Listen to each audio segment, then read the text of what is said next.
भारतीय कृषक दल के राष्ट्रीय अध्यक्ष सरोज दीक्षित ने पब्लिक एशिया चैनल से वार्ता करते हुए कहा है कि दिल्ली विधानसभा के चुनाव में बीजेपी, कांग्रेस, आम आदमी पार्टी चंदा धंधा से अवैध रूप से जमा कर पैसों से जनता को लालच देकर भ्रमित कर सत्ता चाहती है। इनको दिल्ली की जनता से कोई लगाव नहीं है। वहीं दिल्ली की सरकार दिल्ली वासियों को यमुना का दूषित जल पिला रही है और दूषित बदबूदार हवा में जीने को मजबूर कर रही है। देखिए हमारे सहयोगी नीरज अवस्थी की एक खास रिपोर्ट। मैं पब्लिक एशिया से नीरज अवस्थी। आज हमारे साथ मेहमान है राष्ट्रीय कृषक दल के राष्ट्रीय अध्यक्ष सरोज दीक्षित जी। मैं उनसे सवाल पूछूंगा और उनसे पूछूंगा कि क्या हालत है। सरोज जी, दिल्ली में आपका आगमन हुआ है, कुछ तो गुल खिलाना है। भारतीय कृषक दल ने आज अपने पदाधिकारियों के साथ दिल्ली को मथा है और दिल्ली मथने के साथ साथ ही हमारी गाड़ी जैसे ही यमुना के पुल पर पहुंची तो मेरा मन बहुत द्रवित हो गया। आया तो था मैं भारतीय कृषक दल को दिल्ली के विधानसभा चुनाव में लड़ाने के लिए, लेकिन यमुना की दुर्दशा देखकर मेरा मन द्रवित हो गया। क्या ये वही यमुना है जो वृंदावन में भगवान कृष्ण यमुना में स्नान किया करते थे? क्या वो यही यमुना है कि जो भारत के प्रधानमंत्री माननीय नरेंद्र मोदी जी कहते हैं कि कुंभ का अमृत स्नान होने जा रहा है? क्या वही यमुना है इसको केजरीवाल जी या यहाँ की मुख्यमंत्री आतिशी जी जिनको अमृत का रूप देती हैं, क्या इसी यमुना का पानी दिल्ली के मतदाता पीते हैं?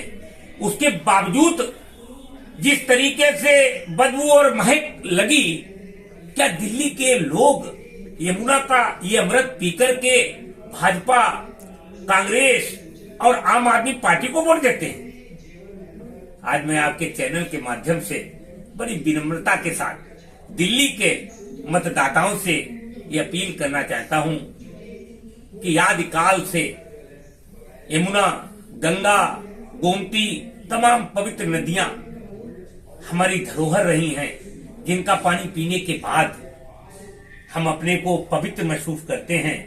आज यमुना मैली हो गई, गंगा विलुप्त होती जा रही और उत्तर प्रदेश के प्रयागराज में जो कुंभ का महाकुंभ जो पड़ा है, जहां लाखों करोड़ों अरबों हमारा किसान महाकुंभ का स्नान करेगा और हमारे गुरु संत समाज जो करोड़ों के करोड़ अखाड़े स्नान करेंगे, ये यमुना प्रयागराज में संगम में मिलेंगी। मैं भारत के प्रधानमंत्री से आपके चैनल के माध्यम से पूछना चाहता हूं और दिल्ली की मुख्यमंत्री से ये पूछना चाहता हूं, क्या आपका जमीर अभी भी जिंदा है कि आप संतों को, आचार्यों को, आम जनता को, किसानों को ये कुंभ का स्नान इसी यमुना के जल से कराएंगे?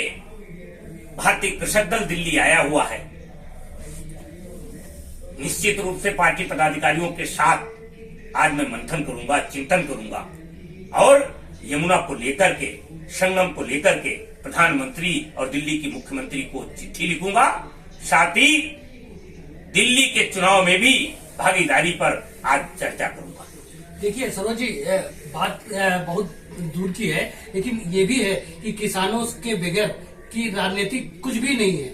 तो अगर किसान चाह ले और किसान का बेटा कहलवाते हैं, मुख्यमंत्री भी किसान का बेटा ही कहते हैं कि मैं किसान का बेटा हूं, तो वो उनकी दशा देखकर अगर नहीं कुछ कर पा रहे हैं तो भारतीय कृषक दल क्या करेगा?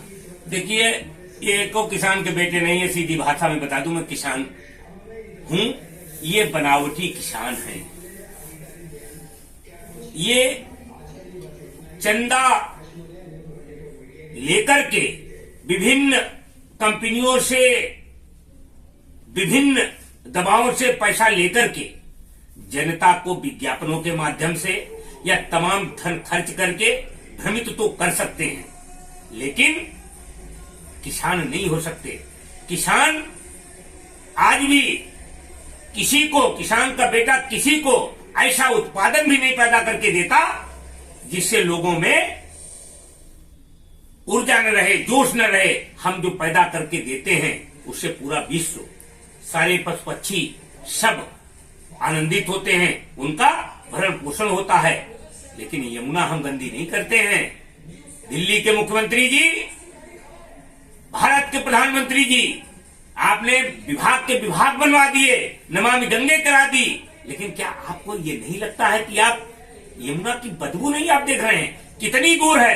आप तो कहते हो कि एक काल दूर मैं हूं, अरे यमुना तो एक काल भी नहीं, आप बढ़ते निकलिए, 1 सेकंड में यमुना के तट पर पहुंच जाएंगे।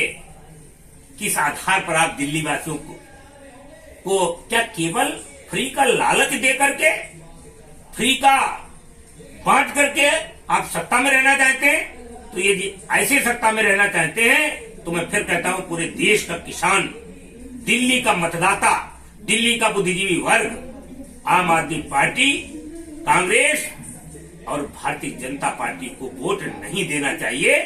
और आइए, मैं भारतीय कृषक दल के इस चैनल के माध्यम से घोषणा करता हूं कि भारतीय कृषक दल के लोग दिल्ली में यमुना को स्वच्छ, अविरल, निर्मल करने का काम करके दिखाएंगे और प्रदूषण मुक्त करने का भी काम करेंगे।